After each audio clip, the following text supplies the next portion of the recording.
경제 파워 곽수종의 생생경제. 안녕하십니까, 곽수종입니다. 7월 19일 금요일 YTN 생생경제 시작하겠습니다. 지난 한 주 어떻게 보내셨습니까? 우리는 자주 과거를 돌아보고 이를 꼬집고 타다는 걸 주저하지 않습니다. 우리의 현재는 과거로부터 온 것이기에 당연한 것이겠죠. 2차 세계대전 이후에 프랑스 BC 정부에 대한 역사적 재평가가 그랬었고, 또 반드시 분명하고 철저하게 과거는 청산할 건 청산하고 계획할 건 계획해야 할 것입니다. 우리 과연 스스로 그런 과거사 청산이 있었을까 자문해보기도 해봐야겠습니다. 미래를 얘기하기란 과거 청산 없이는 정말 힘들지 않겠습니까? 하지만 더 중요한 것은 어쩌면 미래일 수도 있습니다. 그러기 위해선 이 직관과 통섭의 지혜가 필요할 것 같습니다.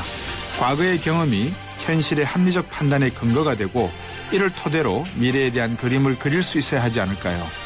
미래를 그린다는 거, 준비한다는 거, 우리만의 주체적인 힘을 가지고, 여기서 말하는 힘이란 우리가 역사를 통해 축적해온 이상과 현실을 논리와 경험, 이성과 감성을 통해서 글로벌 정치, 경제, 외교, 사회문화적 질서 혹은 패러다임의 가이드라인을 제시할 수 있는 바로 그 힘을 의미하지 않겠습니까?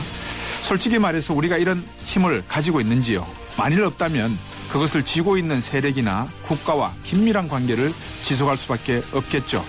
하지만 이렇게 밖만 쳐다보고 있다가 제대로 안을 개혁하지 못하고 혁신하지 못한다면 맨날 내 탓만 하지 않겠습니까?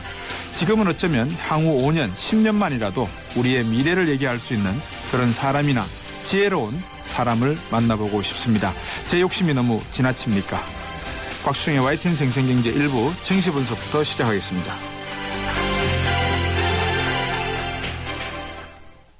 평생 친구해 드르르르르 평생 든든 평생 챙겨줘 드르르르르 평생 든든 가족처럼 챙겨주는 참 고마운 사람. 참 고마운 사람. 교보생명 FP가 찾아갑니다. 교보생명 평생 든든 서비스. 요정 씨, 어떤 보험 드셨어요? 전 MG 새마을금고보험이죠. 짝짝짝 발짝 행복한 보험. 짝짝짝 바짝 가까운 보험. 짝짝짝 깜짝 놀라운 보험. 한국인의 행복 단짝. 메이크 굿 MG 새마을금고보험.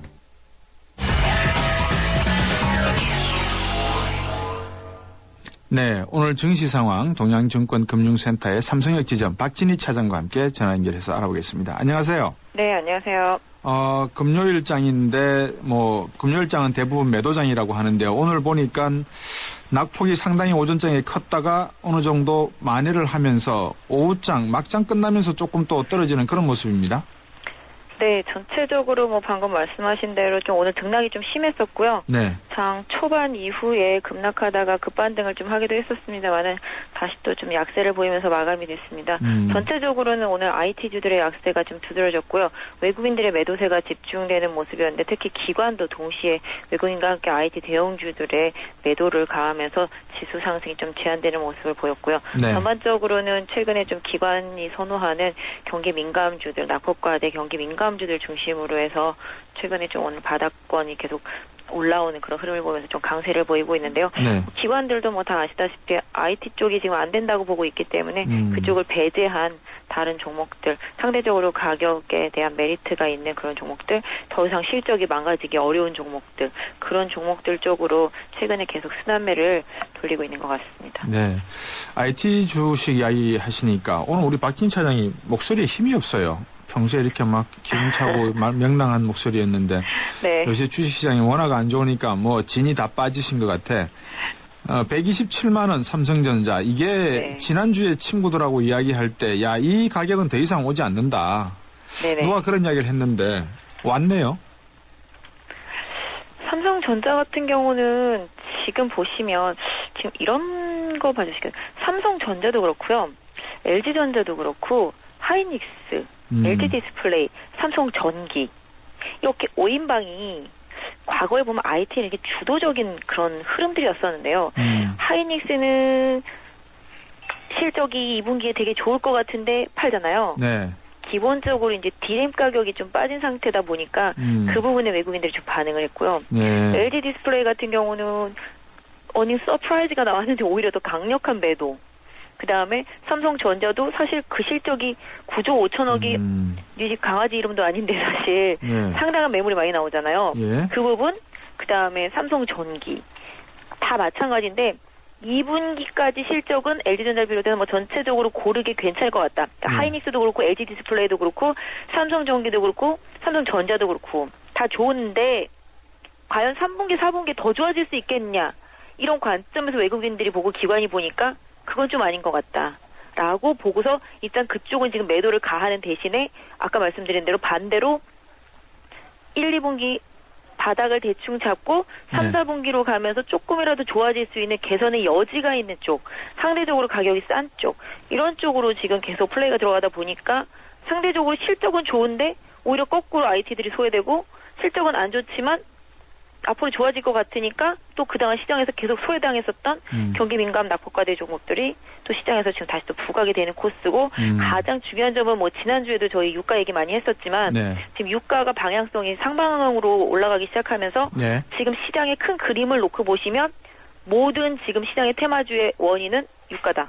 이렇게 보시면 될 것 같아요. 왜냐하면 전기차 테마, 지금 삼성전자의 빈자리를 삼성 SDI가 메워주고 있잖아요. 네. 그렇다시피 전기차도 그렇고요. 정유주도 정제 마진 올라가죠. 그래서 올라가죠. 그다음에 석유가 비싸지다 보니까 또 막 뭐랄까요? 이렇게 운송수단 이런 부분에서 조선 이런 부분들. 그다음에 또 전체적으로 놓고 본다면 또 대체 에너지들 오늘 뭐 태양광 급등 한번 하긴 했었습니다만은 그런 대체 에너지들 또 풍력주들 다 유가 상승이랑 트렌드를 같이 하는 수혜주들이거든요. 네. 시장이 지금 시장이 강하게 가지 못한다는 걸 다 인식하고 있기 때문에 하나의 이제 빌미를 잡아가지고서 트렌드하게 그런 테마성 흐름들이 연결이 되면서 딱 단순하게 유가 상승이랑 딱 연결되는 그런 종목들만 움직이고 있는 것 같고요. 네. 전반적으로는 아까 말씀드린 대로 IT는 이제 저 소위 말하면 그런 거 있잖아요. 좋은 건 알겠는데 더 좋아지기는 사실 쉽지 않다라는 논리. 그러니까 자동차도 그런 것 같아요. 자동차도 외국인들이랑 막 이렇게 사고는 있지만 예. 올라가지는 못하거든요. 기본적으로 예. 자동차가 제가 봐도 미국에서도 계속 좀 딸릴 것 같고 유럽도 계속 많이 안 팔렸다고 그러고 중국도 뭐 최근에 다시 또 뭐 이렇게 제한을 두고 있는 부분들, 그 다음에 또 국내적으로도 외국산 차에 계속 밀리는 부분들, 이렇게 따지면 현대차가 실적은 꾸준하게 날 수 있겠지만 기본적으로 현대차가 갖고 있는 무슨 노조 문제라든지 뭐 그다음에 여러 가지 뭐 부분들 감안하면은 그다지 현대차나 기아차가 여기서 더 강력하게 올라갈 만한 모멘텀이 없다라는 이런 부분들로 인해서 뭐 저점에서는 들어오고 있지만 크게 상승을 못하는 그런 원인들이 또 있겠고요. 가장 큰 원인은 이게 1890, 1880에서 1890 그 부분에서 횡보할 당시에 상당히 좀 매도세가 많았었거든요. 시장 전체적으로. 네. 이 구간대를 강력하게 돌파해 줄 수 있는 거는 외국인밖에 없거든요. 그리고 또 외국인이 삼성전자를 사줘야지만 그 지수대가 돌파될 수가 있거든요. 그러니까 기본적으로 외국인과 기관이 삼성전자와 IT를 배제시켜 놓고 지수가 1900을 못 넘는다는 거의 확신을 가지고 있기 때문에 정말 다른 종목들만 계속 매매하고 있는 거거든요. 근본적으로 이걸 타파할 수 있는 뭔가 글로벌한 큰 호재 이슈가 나오기 전까지는 계속 이런 박스권 장세에서의 종목 순환매가 계속 이어지지 않을까. 기본적으로는 삼성전자가 이 모든 시장의 키포인트라고 보시면 될 것 같아요. 글쎄요. 네, 삼성전자하고 유가하고 두 개를 보면 될 것 같아요. 방진희 차장 말을 들으면. 네, 맞습니다. 지금 상태는 딱 그렇게 되어 있습니다. 예. 어떻게 할까요? 그러면 제 생각은 솔직히 제가 제 개인적인 생각인데 네. 유가가 올라가는 것은 저번에도 제가 방송을 통해서 몇 차례 말씀을 드렸습니다. CNN 쪽에서 방송 나온 게 향후 셰일가스의 본격적인 생산과 판매를 앞두고 이 유가의 어떤 일시적인 급등이 가능하다. 하지만 앞으로 2, 3년 뒤에는 유가 가격은 배럴당 $70, 아주 작게는 $30까지 급락할 수도 있다. 이런 소식들이 나오고 있어서 아마 이게 끝물이 아닌가. 그러면 태양광주나 이런 것도 지금 단기적인 어떤 실적이나 이런 걸 보기보다도 투기적인 어떤 느낌에 의해서 움직일 수도 있다. 그래서 태양광 투자나 다른 대체 에너지에 대한 투자는 좀 조심스럽게 들어가는 것도 어떨까 하는 생각을 하는데 어떻게 보세요? 네, 저 태양광은 아니라고 보고 있습니다. 네. 태양광이라든지 뭐 풍력이라든지 이런 테마성 종목들은 기본적으로 일단은 뭐랄까 에너지 효율 면에서 투자 비용 대비해서 나오는 효율이 적기 때문에 과거에 보조금 정책이 있었을 때는 네. 상당히 그 효과가 있었겠습니다만은 지금 기본적으로 오늘 태양광이 급등한 부분들도 뭐 중국에서 관세 부분 얘기가 나와서 그렇잖아요. 그 중에서 이제 OCI가 관세가 가장 적게 매겨진다고 해서 수혜주다 이런 식으로 나왔지만 기본적으로 중국은 자국에 있는 태양광 산업을 보호하고 그러고자 하는 의지가 있어서 관세를 매기기 시작한 거였거든요. 네. 기본적으로 중국의 태양광 업체들을 생각을 해보시면은 폴리실리콘 가격이 그렇게 쉽게 회복되지는 않을 거라 생각해요. 제가 네. 생각할 때는 이번에 태양광이든 풍력이든지 간에 유가 상승을 빌미로 같이 따라가는 종목들은 결국은 마지막 그렇죠. 매도할 수 있는 기회를 주는 거다라고 생각을 하고 있거든요. 저도 그렇게 생각을 합니다. 그런 기회를 개인 투자자분들이 좀 잘 놓치지 않으셨으면 기본적으로 좋겠고요. 그럼에도 불구하고 만약에 뭐 테마성을 더 갈 수 있다라고 생각하면 그래도 2차 전지 테마 이런 부분들은 네. 충분히 전기 공급 부족이라든지 네. 앞으로의 뭐 전기차라는 부분 상용화는 뭐 아직까지 좀 예. 시간이 더 크게 남아있겠지만 이렇게 해서 큰 게 긴 테마로는 갈 수 있기 때문에 2차 전지나 뭐 그런 저장 뭐 전기차 관련 그런 부분들은 뭐 산업의 변화라고 보시면 되겠죠. 스마트폰을 과거에 안 쓰다가 스마트폰이 그렇죠. 확 되면서 이렇게 됐듯이 아직까지는 시간이 남아있긴 하지만 방향성이 좋다라는 측면에서는 봐줄 수 있겠지만 제가 봤을 땐 대체 에너지 쪽은 지금은 좀 아닌 것 같다라고 네. 말씀을 드리고 싶습니다. 오늘 말씀 여기까지 듣겠습니다. 고맙습니다. 네, 감사합니다. 동양증권 금융센터의 삼성역 지점 박진희 차장이었습니다.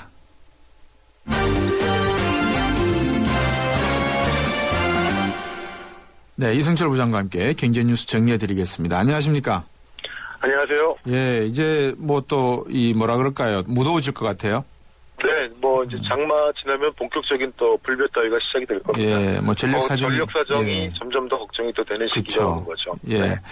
자, 이 금감원이 불법 금융 투자 업체와의 전면전을 선포했다. 이건 뭔 내용입니까? 네, 지금 온라인상에 굉장히 그 관심을 끄는 사이트 중에 하나, 그러니까 온라인 금융 투자 업체죠. 네. 고수라는 데가 있답니다. 예. 근데 여기서 굉장히 공격적으로 광고도 하고 예. 많은 투자자들을 모집하고 있는데 감독 당국은 기본적으로 이거를 불법으로 보고 있고 예. 여기서 자칫 잘못 투자를 했다가 투자금을 떼일 수도 있다 이렇게 지금 판단을 하고 있다고 그러는 거예요. 네. 그래서 이 부분에 대한 차제의 온라인상의 불법 이 투자 행위, 투자 유인 행위 이런 부분에 대한 아주 전면적인 조사에 들어갔다는 소식인데요. 이 고수라는 데는 이 온라인에서만 영업하는 데인데 이 통상적으로 이제 온라인 사이트들이 선물, 옵션 뭐 이런 쪽으로 이제 많이 취급을 하는데 여기는 뭐 주식이라든가 상장지수 펀드라든가 아주 다양한 백화점에 가까울 정도로 다양한 이 투자 상품들을 판매하고 있다고 합니다. 네. 그리고 보유 자금의 뭐 3배에서 많게는 9배를 빌려줌으로써 그러니까 레버리지 투자를 막 유도를 하는 거죠.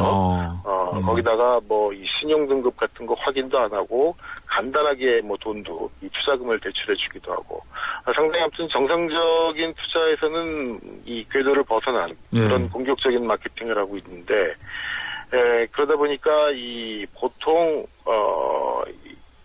이런 경우에는 이제 당국이 조사를 한다 뭐 이런 얘기가 있으면은 이제 쫙 이렇게 사라졌다가 도망가죠. 예. 또 감시가 느슨해지면 다시 뭐 이렇게 다시 활개를 치다가 예. 이른바 게릴라식 영업을 하는 경우가 있는데 여기는 뭐 굉장히 뭐 지금도 당국의 조사 여부와 관계없이 계속 영업을 하고 있다고 합니다. 이미 금융감독원이 지난 4월하고 6월에 경찰에 한번 수사 의뢰를 했다고 합니다. 예. 근데 이 서버가 일본에 있어가지고 이 수사가 쉽게 진행이 안 되고 그런 상태에서 지금도 계속 여전히 공격적인 영업을 하고 있고 근데 비단 이곳뿐만이 아니라 지금 온라인상의 여러 가지 이 불법적인 방법으로 혹은 이 어떤 미끼 영업 이런 것들을 하는 온라인 사이트 불법 온라인 사이트가 많아가지고 네. 그만큼 투자자들이 피해가 우려가 되는 만큼 당국이 이 부분에 대한 전면적인 조사를 벌이겠다 이렇게 오늘 전한 것 같습니다. 예, 이런 뭐 방금 말씀하신 고수 같은 이런 것도 중요하지만 이 포탈이나 이런 데다가 뭐라 그러죠 동호회 같은 투자 동호회 같은 거를 만들어 가지고요 설치는 맞습니다. 사람들도 아주 많거든요. 그렇죠. 여기도 한번 대대적인 조사가 들어가야 될 것 같아요. 이게 참 근데 지금 말씀드린 것처럼 이게 뭐 단속을 한다고 그랬다가 사라지고 예. 또 사실 물론 투자라는 건 기본적으로 자기 책임하에 이루어지는 거기 때문에 네. 누구 뭐를 탓할 문제는 아니겠지만 어쨌든 이런 부분들이 선의 피해자까지 양산할 가능성이 있을 만큼 만연해 있고 활개를 치고 있다면 그건 당연히 감독 당국이 투자거래 질서 확립 차원에서 당연히 이거는 조사를 해야 된다고 봅니다. 그렇죠. 자, 은행 수수료 인상안 어제 제가 잠깐 말씀을 드렸는데 이게 본격화 네. 되고 있다면서요 또. 네, 그렇습니다. 이 금융감독원, 추수영 금융감독원장이 얼마 전에 이제 수수료 문제를 얘기했죠. 사실 지난 정부 때 그 서민경제보호라는 이제 이런 취지에서 은행들한테 수수료 인하를 굉장히 강하게 정부가 압박을 했습니다. 그래서 네. 은행들이 울며 겨자 먹기식으로 이걸 수수료를 낮췄는데 그러다 보니까 이 은행들의 수익이 급감하는 그런 양상이 빚어지고 그래서 얼마 전에 금융감독원장이 수수료 인상 문제를 슬그머니 내비쳤고 네. 결국 이번에 은행들이 본격적으로 이제 수수료 인상 작업을 들어갔는데 명목상으로는 수수료 인상이 아닙니다. 수수료 체계 개선을 위한 어떤 하나의 기준을 만들겠다. 그리고 정밀한 원가 분석을 하겠다. 이렇게 이제 지금 얘기를 하고 있는 건데요. 네. 뭐 이유는 있습니다. 그동안 이제 은행 수수료 체계라는 게 정밀하게 원가 분석을 통해서 정해진 게 아니라 예. 대충 어느 은행들이 정하면 또 당국이 가이드라인을 정하면 그 외에 그냥 뭐 대충 다 따라가다 보니까 네. 뭐 이 A은행이나 B은행이나 수익 구조, 원가 구조가 다 다른데 수수료는 똑같은 겉 모양상으로 본다면 마치 담합과도 같은 그런 모습이 나타나서 예. 한번 들여다볼 필요는 있습니다. 예. 들여다볼 필요는 있는데 다만 이번에 그 수수료 체계를 재정비하고 원가를 분석하겠다는 거는 사실상 수수료를 올리겠다라는 기본 전제가 깔려 있는 것이기 때문에 소비자들 입장에서는 썩 탐탁하게 받아들일 수만은 없는 대목인 것 같은데 예. 뭐 당국은 어쨌든 수수료라는 것이 가격이니까 이걸 뭐 예. 당국이 지도한다거나 담합을 한다거나 해서 될 일은 아니고 기본적으로 수익 구조, 원가 구조에 맞게 한다는 방향 자체는 맞는데 이게 인상을 전제로 하고 있는 거다 보니까 시민단체라든가 정치권 특히 야권에서는 이 꼼수 인상이 아니냐 이런 지금 또 비판론도 제기가 되고 있는 게 현실입니다. 그게 충분히 가능한 게요. 일단은 네. 수익 구조가 악화됐다라고 하는 것은 은행도 일반적으로 예대금리 차로 일단 먹고 사는 게 기본이지 않습니까? 네. 그리고 나머지는 이제 뭐 부동산 투자도 하고 주식 투자도 하고 채권 투자를 할 건데 네. 아시다시피 기업도 현금을 쌓아놓고 있고 은행들도 지금 BIS 기준율을 뭐 30% 70%까지 맞춘 데도 있다 그러거든요. 네. 그러니까 그만큼 현금이 지금 쌓여 있다는 말은 대출이 제대로 지금 나가지 않고 있고 투자를 했는데 손실을 많이 보고 있거나 해서 이 수익 구조가 상당히 악화되어 있는 상황. 그렇기 때문에 수익률이라도 올려가지고 자기들의 네. 그 손실을 감당해야 되는 이런 구조가 아닌가요? 맞습니다. 지금 사실은 엄밀하게 따진다면 은행이 너무 예대금리 차에만 의존하는 영업을 하는 건 별로 좋은 게 아닙니다. 다양한 바람직하지 않죠. 형태의 이 fee 비즈니스, 이른바 수수료 예. 영업을 하는 건 바람직한데 예. 우리나라는 다른 수수료 영업이 아니라 대부분 이게 그 일반 송금 수수료 이런 네. 서민들 푼돈에서 나오는 것들이 많기 때문에 예. 전면적인 그러니까 이 수수료 수입을 높여야 된다라는 대전제에는 공감을 한다 하더라도 예. 그것이 그런 이 일반 보통 시민들의 어떤 송금 수수료 뭐 이런 식의 그럼요. 통상적인 수수료가 아니라 정말 다른 형태의 좀 더 큰 뭐 비즈니스 M&A라든가 이런 딜을 하고 그 딜에 대한 수수료를 받는 그런 체계를 높여나가야 되는데 네. 아직까지 거기까지 갈 길은 상당히 멀어 보입니다. 참 답답합니다. IMF가 세계 경제의 새로운 위기 가능성을 경고했다는데 어떤 내용입니까? 미국은 한번 미국발 위기는 나왔고 예. 유럽발 위기는 나왔고 중국발 얘기도 나오고 있고 요즘은 신흥국발 얘기가 새롭게 또 나오는 것 같습니다. 네. 예, 리가르드 IMF 총재가 신흥국발로 새로운 위기가 닥칠 조짐이 보인다 이렇게 경고를 했는데요. 네. 그 말씀드린 것처럼 이제 뭐 이 중국을 포함한 뭐 브릭스 국가라든가 빠르게 성장하고 있는 신흥국가를 얘기하는 건데 네. 그래서 사실 IMF는 이미 뭐 몇 차례 경고를 했습니다. 이 뭐 인도 같은 경우에는 인프라 투자 늘려라. 중국은 뭐 자꾸 대형 이 프로젝트 대신에 기본적으로 소비자 위주의 어떤 시스템을 갖추는데 주목하라 이런 얘기를 했는데 네. 어쨌든 이 앞으로는 미국 한 바퀴 돌아서 미국 유럽 다 한 바퀴 돌아서 이제는 신흥국발 위기 가능성 이 부분을 얘기를 하고 있는데 보는 시각에 따라서는 선진국들이 이 문제의 원인을 자꾸 신흥국 쪽으로 돌리려는 그런 시각이 또 깔려 있는 것은 아닌가 하는 지적도 나오고 있습니다. 예, 간단하게 미국 무디스가 미국 신용 등급 올렸다는 소식은 뭡니까? 네, 정확하게 말씀드리면 등급은 그대로 트리플 A가 유지가 되고 있고요. 예, 예. 작년에 재정절벽 얘기가 나오면서 등급 전망을 부정적, 그러니까 앞으로 내릴 수도 있다는 쪽으로 바꿨는데 이걸 안정적으로 바꿨습니다. 미국 그렇군요. 경제는 여전히 트리플 A라는 건데 이것도 과연 트리플 A를 줄 만한 경제인지 잘 모르겠습니다. 알겠습니다. 미국인데요, 뭐. 예. 네. 감사합니다. 오늘 잘 들었습니다. 네. 이성철 부장이었습니다. 여자들이 싫어하는 건 나쁜 남자. 가족들이 싫어하는 건 바쁜 남자. 이제 당신의 비즈니스에 여유를 더하세요. 남인도 챗나이가 대한항공 콜롬보 취향으로 한결 가까워졌으니까요. 대한항공 스리랑카 콜롬보 주 3회 운항. Excellence in flight. Korean Air. 현대증권이기에 가능한 혜택. 스마트 이블로 한 달에 한 번 스마트폰 주식 거래를 한다. 통신비를 받는다. 금융상품 거래를 한다. 평가 금액에 따라 통신비 혜택을 더 받는다. 2013년엔 쭉 모두 모아 통신비 이벤트. 자세한 내용은 홈페이지에. 에이버 현대증권. 투자 손실에 유의하세요. 먹고 싶은 걸 마음껏 담는다. 주머니만 있다면. 그래서 피자도 주머니를 달았다. 크라운 포켓.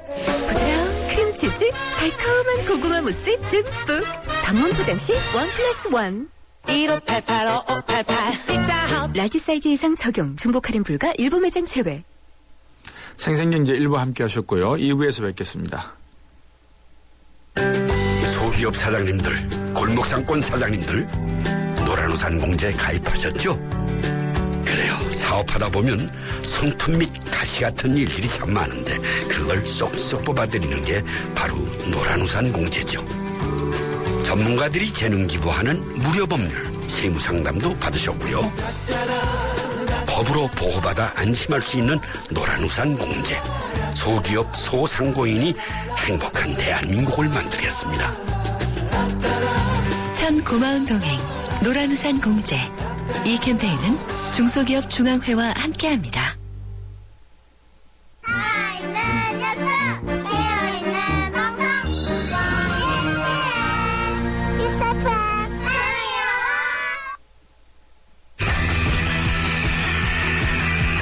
경제프리인 곽수종의 생생경제.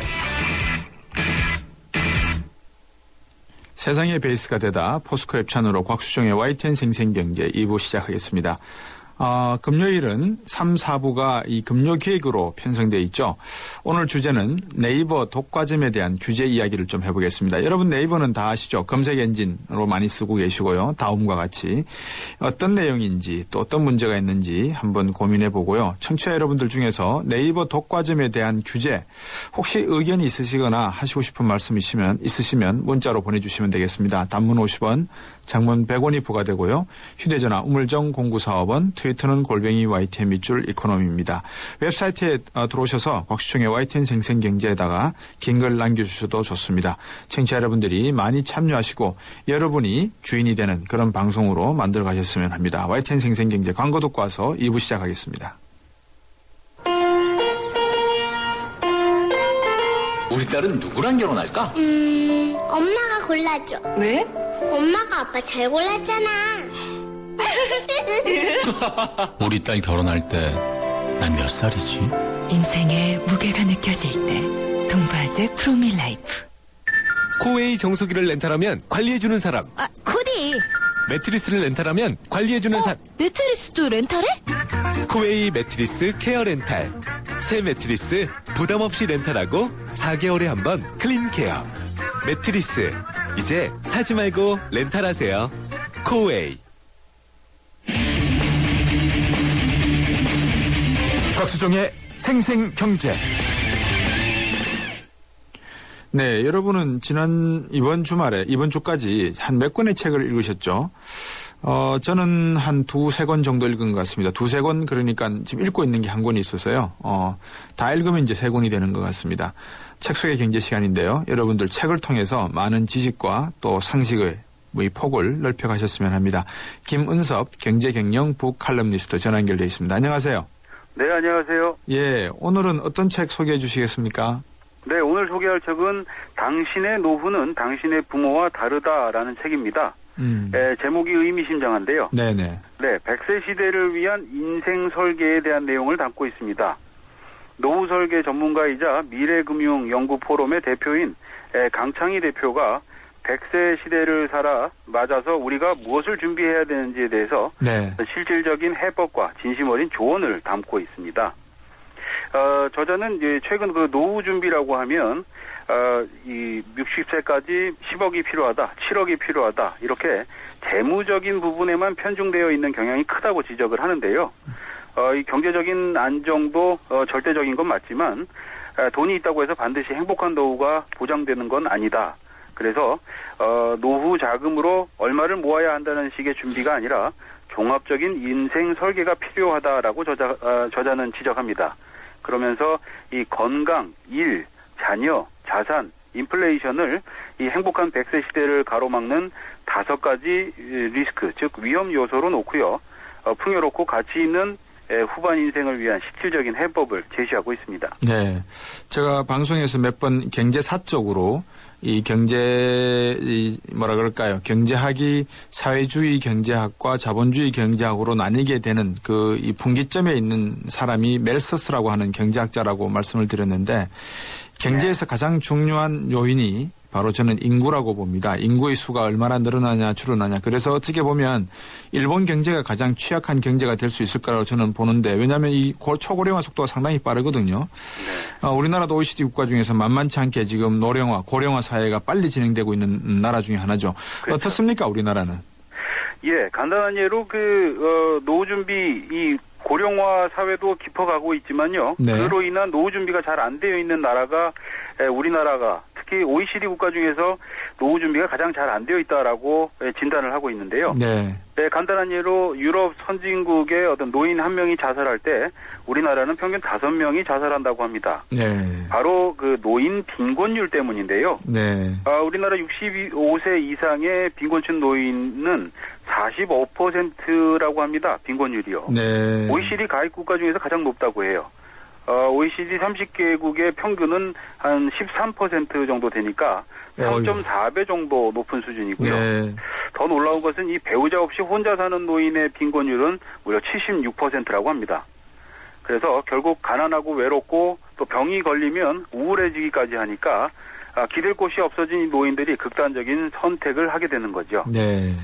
그래서 저자는 이 노후를 먼 나라 이야기쯤으로 생각할 것이 아니라 젊었을 때 미리 준비하고 또 경제적으로도 준비해야 되겠지만 정신적으로 미리 준비한다면 풍요로운 노후를 보낼 수 있을 것이다라고 조언합니다. 구체적인 책 내용을 좀 소개해 주시겠습니까? 네, 보통 우리가 60세에 평균적으로 60세에 정년퇴직을 하고 네. 80세 정도까지 산다라고 본다면요. 이때 이 퇴직 이후에 하루 여유 시간은 무려 한 11시간 정도라고 하는데요. 예. 20년 동안의 여유 시간이다. 이걸 계산해 보니까 약 8만 시간이라고 합니다. 그러니까 이 8만 시간을 살아가면서 그냥 생각 없이 어떻게든 되겠지라고 하는 자세로 살다가는 네. 지금 정말로 이 풍요롭고 행복한 인생 후반은 누리기 어렵다는 거죠. 네. 이렇게 먼저 경고를 하고 있는데요. 예. 그러면서 저자는 이 현역 시절인 지금부터 자산을 관리하는 법에서부터 또 자신의 직업과 인적 자산에 맞추어서 노후를 설계하는 법을 이야기해 줍니다. 네. 그리고 또 퇴직 후 소득 공백을 메꾸는 법, 그리고 혼자 사는 이들의 노후 준비까지, 그리고 막연한 숙제처럼 여겨왔던 노후 대비의 원칙들을 조목조목 짚어주는데요. 여기서 좀 주목되는 것은 어린 시절부터 자신의 몸값을 올리기 위해서 노력하는 것이야말로 최고의 노후 준비다. 돈보다도 먼저 인적 자본을 키우고 또 자신의 자질을 높여서 100세 시대의 직장인으로 갖춰야 할 덕목들도 설명을 해주고 있습니다. 네. 방금 말씀하신 논리를 제가 쭉 들으면서 약간 좀 모순적인 걸 제가 발견을 했는데 네. 사실상 자살자 수가 그렇게 많고 고령화 문제가 많고 이런 문제는 우리 소득이 양극화되면서 상당히 많은 중산층이 무너져 버려서 실제로 자기 몸 하나 간수할 수 없을 정도의 경제력을 가지고 있는 노령 인구가 늘어난다는 거 아니겠습니까? 그렇죠. 그런데 이제 방금 말씀해 주신 대로 노후 대비해서 자산 관리를 고민을 해야 된다라고 말을 할 때 그 대상자들은 방금 말씀하신 그런 분들이 아니라 그래도 아직까지는 어느 정도 경제력이 있고 준비를 할 수 있는 분들을 대상으로 한다. 그러면 네. 이분들에게 이런 것도 좀 필요한 것 같아요. 같이 나눠 쓸 수 있는 것도 한번 고민해 보시라. 정부에서 지원해 주고 복지제도를 만드는 것도 중요하지만 정부가 눈치를 못 채는 이런 뭐라 그럴까요? 이 블랙 블라인드 저 지역을 뭐라 그러죠? 안 보이는 지역에 대해서 네. 이런 사각지대죠. 개인들이 사각지대 이런 지대에 대해서 개인들도 한번 서로 상생하고 공생할 수 있는 방법을 고민해 보면 어떨까 싶은데 이 책에서 어떤 부분이 가장 좀 나름대로 인상적일 수 있다 보십니까? 예, 저는 병을 달고 오래 사는 것이 가장 괴로운 인생이다. 즉 유병장수하는 것이다. 그러니까 네. 건강해야 된다라고 먼저 이야기를 합니다. 예. 말씀하신 것처럼 현재 노인 자살률이나 이런 것들에 대한 대비책보다는 예. 우선 이 30, 40대의 직장인들이 예. 지금 현재의 현실을 미루어 보더라도 네. 여러분들이 준비를 해야 된다. 이런 차원의 어떤 내용을 담고 있는데요. 그렇군요. 특히 이 고동력을 키우라는 조언도 인상적입니다. 네. 장수시대에는 자신의 의지나 바람과 상관없이 혼자 사는 시간이 길어지기 때문에 주위 사람들과 친화력도 키워야 되고 그렇겠죠. 또 혼자 밥을 먹고 잠을 자고 또 취미생활을 혼자 즐기면서도 당당하게 살아갈 수 있는 정신적인 힘을 키워야 된다. 막연히 넋놓고 있어서는 안 된다라고 꼬집어 이야기합니다. 네. 가장 고민한 부분은 이 자녀에 대한 지원입니다. 네. 노후 대비에 있어서 가장 빼놓을 수 없는 것이 우리나라 부모들은 언제까지 자녀를 도와주어야 하는가 하는 문제인데요. 저자는 자녀에 대한 이 투자 범위를 정하는 것이 노후 준비의 1순위라고 지적을 합니다. 네. 자, 짧게 한번 지적해 주세요. 함께 읽으면 또 좋을 책 간단하게 한번 소개해 주시겠습니까? 예, 내가 알고 있는 걸 당신도 알게 된다면이라는 책인데요. 예. 이 책은 이제 행복에 대한 이야기입니다. 예. 마찬가지로 이 노인들, 1000여 명에게 살아있는 도서관이라고 불리죠. 이 노인들에게 미국 코넬 대학교의 교수, 팔 필레모 교수가 행복이란 무엇이냐, 그리고 또 하나는 인생에서 가장 소중한 지혜가 무엇이냐를 물어봅니다. 네. 그래서 행복한 결혼, 그리고 또 아이를 훌륭하게 키우는 법, 그리고 또 두려움 없이 건강하게 나이를 먹는 법 등을 담고 있는 100만 불짜리 도원이 가득한 책이라고 할 수 있습니다. 예, 상당히 내가 알고 있는 걸 당신도 알게 된다면이라는 책 속에 인생의 성공과 행복에 대한 나름대로의 지혜를 이렇게 전달해 주는 것 같은데 우리 어떻게 생각하실까요? 우리 김은섭 경제경영 칼럼니스트께서는 무엇이 행복이고 무엇이 성공입니까? 글쎄요, 내가 사랑하는 이 가족들이 나를 사랑해 주는 것, 그 사랑만 받아도 행복한 인생이 아닐까라는 생각이 듭니다. 앞에서 말씀해 주셨던 노후에 대한 대책 중에서 가장 중요한 게 가족과 함께 건강하게 그리고 친구들 몇몇이 같이 어울릴 수 있는 그런 조건이라 그러면 얼마나 행복할까 하는 생각을 해봤습니다. 오늘 말씀 잘 들었습니다. 네, 감사합니다. 김은섭 경제경영 북칼럼니스트였습니다. 시사 경제 프로 곽수종의 생생경제를 다양하게 만나는 방법. 인터넷에서 YTN 라디오를 검색하면 지금 방송되고 있는 생생경제와 지난 방송을 다시 들을 수 있고 YTN 애플리케이션과 팟캐스트를 통해서도 들을 수 있습니다.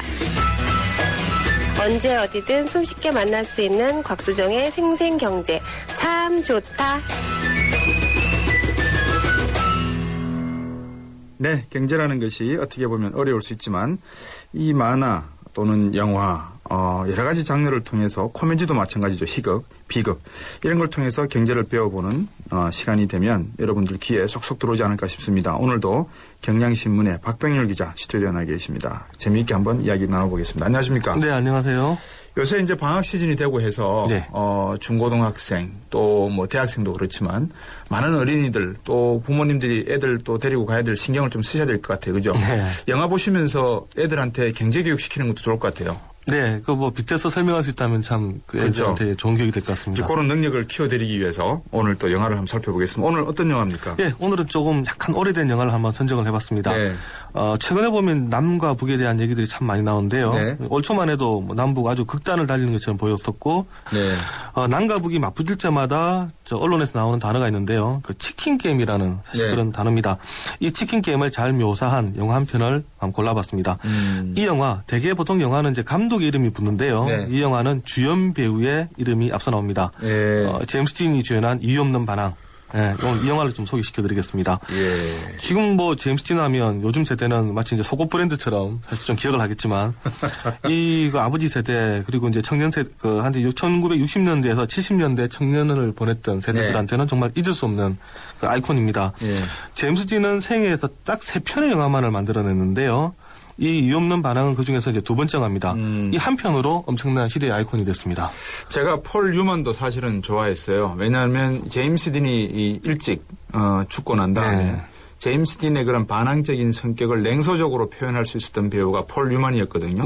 그 다운타운의 주차장 그 마크를 갖다가 쇠로 그냥 다 깨부숴버리는 그런 모습을 보면서 상당히 제임스 딘에 대한 어떤 향수를 제가 가졌던 적이 있는데 1955년작 그러면 우리나라의 6.25 동란이 끝나고 2년 후 그렇죠. 미국으로서는 상당히 경제가 활성화되던 그런 시기였는데 어떤 영화입니까 이게? 예, 뭐 말씀하신 것처럼 2차 대전 직후 미국의 힘이 정말로 절정에 달했던 이제 그런 시대입니다.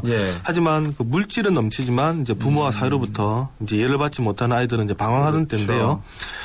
제임스 딘이 이제 짐이라는 이름으로 나오고 이제 주디, 플라토 3명의 아이의 눈으로 세상이 좀 펼쳐집니다.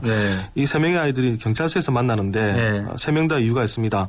짐은 항상 나약하던 아빠가 싫었고요. 이제 주디는 파티를 방해하는 아버지가 또 밉습니다. 자유를 이제 제한한다는 거죠. 또 플라토는 이제 자신의 생일에도 집을 비우는 이런 항상 바쁜 엄마, 무관심한 이제 엄마한테 분노를 합니다. 이렇게 이제 애들은 이유가 있는데 어른들은 일탈에 대해서 이유가 없다 이렇게 정의를 하는데요. 이제 주디를 좋아하게 된 이제 짐이 이제 주디한테 접근을 하는데 그러다 보니까 주디의 이제 남자친구가 시비를 걸면서 절벽으로 떨어지는 그 자동차 게임을 하자 이렇게 제안을 합니다. 근데 이제 이 게임에서 버즈가 실수로 떨어져 이제 죽어버리고 이제 이를 지켜보던 이제 버즈의 친구들이 복수를 하겠다 이러면서 이제 짐을 찾아가는 그런 이야기입니다.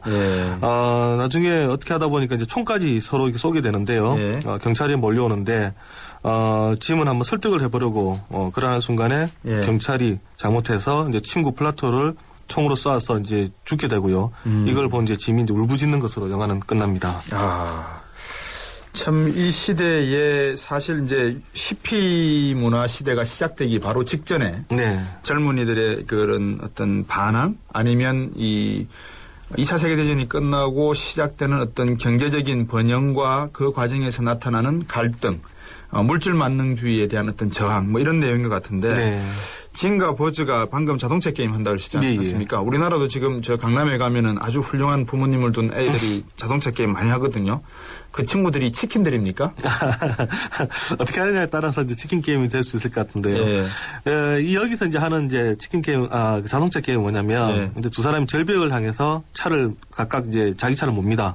끝까지 몰다가 먼저 이제 핸들을 꺾어버리는 사람이 지는 게임입니다. 그렇죠. 그래서 이제 영화에 보면 너 치킨런 해본 적 있느냐 이제 이런 얘기를 하는데 먼저 꺾어서 혹은 이제 차에서 먼저 뛰어내리는 애는 이제 겁쟁이 즉 치킨이 되는 겁니다. 이제 이런 게임을 이제 두 사람이 하는 거죠. 영화에서 치킨 게임 청년들의 객기처럼 들리는데 어떻습니까? 현실 경제에서 이거 많이 하잖아요, 그죠? 치킨 게임. 이거 뭐 그 사실 금융위기 때 대표적인 사례들이 있었는데요. 그 반도체 기업들끼리 사원을 건 치킨 게임이 있었습니다. 금융위기가 오고 판매량이 떨어지다 보니까 양측 이제 서로 이제 판매 가격을 내리는 이제 치킨 게임을 벌였습니다. 내릴 수 있는 데까지 내렸다가 결국 이제 한쪽이 그 무너질 때까지 그리고 한쪽이 거의 이제 망할 지경에 이르러서야 이제 게임이 끝나는데요. 이때 당시 이제 승자는 우리나라 기업이었습니다. 뭐 지금 삼성전자, 하이닉스 대표적인 이 기업들이 일본의 LP다 이런 기업들과 싸워서 그 감산 치킨 게임을 해서 결국 승리를 거뒀고요. 그리고 나서 이제 국내 업체들이 이제 승자 효과를 누리면서 점유율을 크게 높였던 그런 사례가 있습니다. 그렇군요. 이게 90년대 중반에 사실 일본 NEC라고 하는 최대 반도체 회사가 불이 나가지고 상당히 타격을 받고 곧이어서 또 대만 반도체 회사가 불이 나버렸거든요. 그렇죠. 그리고 난 다음에 방금 말씀하신 LP다. 이게 감산 선언하면서 이제 승자 효과를 누리는데 앞에 모두에서 남북 문제도 말씀하실 때 이야기를 들어보니까 이것도 치킨 게임 일종이네요, 그죠? 그렇죠. 이게 사실 치킨 게임이 이제 경영적으로도 이제 죽기 아니면 살기로 붙는 경우도 있지만 실제로는 보면 이제 자존심 대결 때문에 또 그런 경우가 많습니다. 우리 회사랑 이제 니네 회사 누가 누가 이겼느냐 과연 갈 때까지 가보자. 사실 좀 합리적인 판단을 가로막는 건데요. 특히 국가 간에는 국가적 자존심 때문에 싸우는 경우가 많습니다. 이게 사실 치킨 게임이라는 단어가 이제 대중화된 게 1962년 쿠바 위기 때입니다. 소련이 이제 미국의 앞마당인 쿠바에 핵미사일을 설치하겠다. 미사일을 설치하겠다. 이러니까 이제 미국이 반발을 하면서 그때 당시 이제 존 F 케네디 미국 대통령이 핵전쟁도 불사하겠다. 이러면서 이제 해상 봉쇄에 들어갑니다. 그러면서 정말로 양측이 이제 일촉즉발로 치닫는데 막판에 이제 소련이 쿠바에서 미사일을 철수하겠다. 이러면서 이제 이 게임은 끝납니다. 그리고 나서 이제 그 게임 이론 중에 그 치킨 게임이라는 게 들어오고요. 그때부터 본격적으로 경제학에서도 분석에 들어갑니다. 한번 그 승리할 수 있는 요건이 뭡니까? 치킨 게임에서.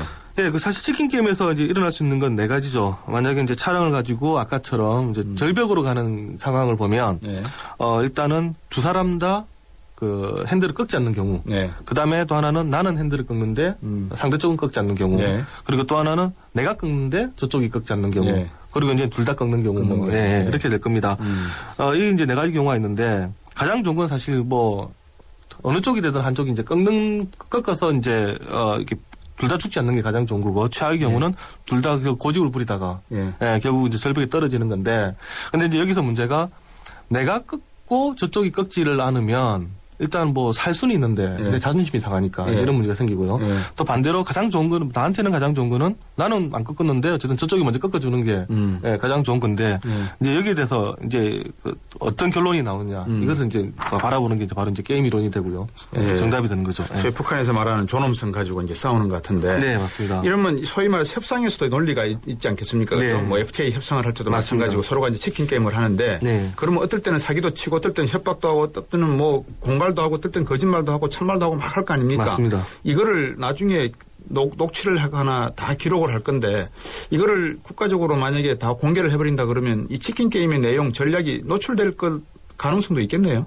뭐 특히 만약 뭐 그때 당시 협상했던 그 사람이 그대로 만약에 뭐랄까요 계속 뭐 저기 그 위치에 있다고 하든가 아니면 혹시 그 국가나 혹시나 혹은 회사의 전략이었다고 하면 그렇게 상당히 위험하겠죠, 그죠?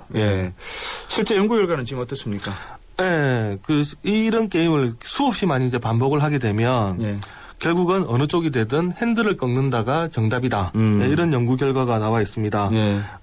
이게 뭐 한두 번이 아니라 수천 번, 수백 번을 했더니 그러니까 내가 꺾든지 아니면 저쪽이 꺾든지 혹은 이제 둘 다 꺾든지 이런 결론으로 난다. 안 꺾지는 않는다. 둘 다 치킨이다 알고 보면. 그렇죠. 둘 다 이제 죽기는 싫다 이건데요. 이렇게 수없이 많이 이제 반복을 해서 이런 결과가 나온다. 이걸 또 경제학에서는 내시의 균형이다.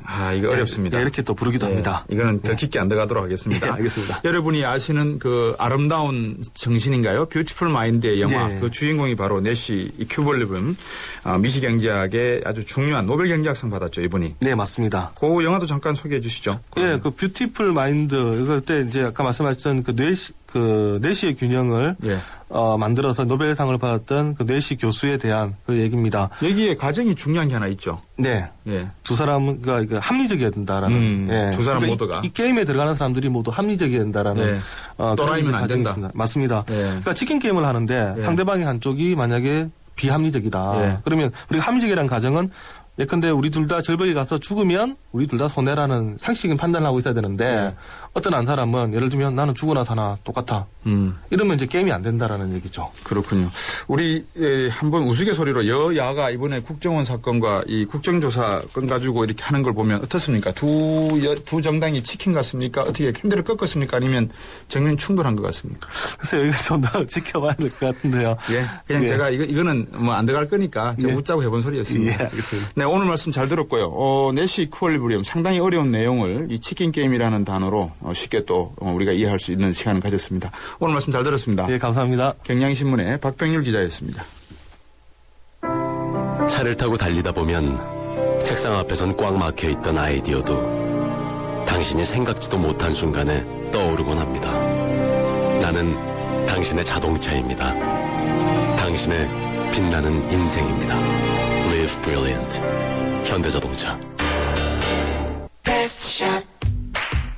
Best enjoy. Best shop. Best shop. To the best manager. Best shop. Best shop. Best smile. Best shop. 전자제품 쇼핑은 베스트숍에서. Best shop. 지금도 어딘가에선 피로가 소리 없이 쌓이고 있습니다.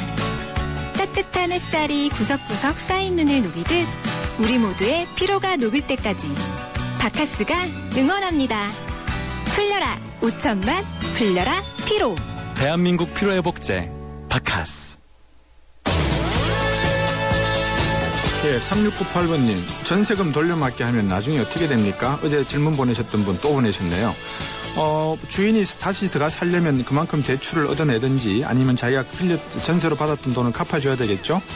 7127번님, 은행키 파워가 그렇게 큽니까? 예, 14조 달러를 굴리는 세계 경제 25%를 차지하는 국가의 은행장입니다. 그리고 2769번님, 그렇죠. 거래액이 많은 사람들은 수수료 면제를 받는데 꼭 힘없는 사람들은 수수료 다 내죠. 여러분이 잘 알고 계시는 것 같습니다.